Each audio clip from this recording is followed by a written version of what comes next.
HT news India, सच के साथ।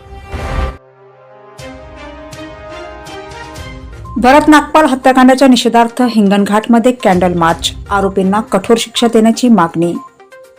पुलगाव येथील पंजाबी समाजातील युवा समाजसेवक भरत नागपाल यांच्या निर्घृण हत्येमुळे संपूर्ण परिसरात तीव्र संतापाचे वातावरण निर्माण झाले आहे।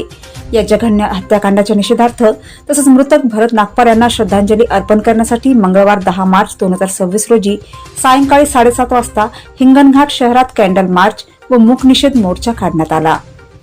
पंजाबी सेवा समाज आणि पंजाबी महिला मंडळ यांच्या नेतृत्वाखाली काढण्यात आलेल्या या कॅन्डल मार्चमध्ये शहरातील विविध समाजातील नागरिक, महिला तसेच मोठ्या संख्येने युवक सहभागी झाले होते।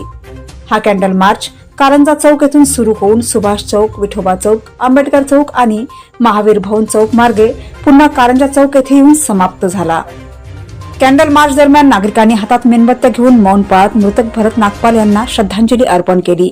तसेच या हत्याकांडातील सर्व आरोपींना तत्काळ अटक करून त्यांना कठोरात कठोर शिक्षा देण्यात यावी अशी मागणी प्रशासनाकडे करण्यात आली। भरत नागपाल हत्या प्रकरणात दररोज नवनवीन घडामोडी समोर येत असल्याने समाजात संतापाची लाट वाढत आहे। याच पार्श्वभूमीवर मृतकाचे मूळ शहर पुलगाव यासह नागपूर, वर्धा, वणी आणि हिंगणघाट येथेही निषेध मोर्चे व आंदोलन करण्यात आले। यावरून मृतक भरत नागपाल हे अत्यंत मिलनसार, प्रतिभावान आणि समाजात सक्रिय व्यक्तिमत्व होते। तसेच समाजातील विविध घटकांशी त्यांचे जिव्हाळ्याचे संबंध होते हे स्पष्ट होत आहे।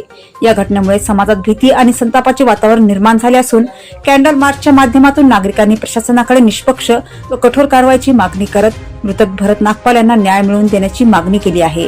HT न्यूज मुख्य संपादक अब्दुल कदीर बख्श। ऐसी ही ताजा तरीन खबरों को पाने के लिए हमारे चैनल को सब्सक्राइब करें और बेल आइकन दबाना ना भूलें। धन्यवाद।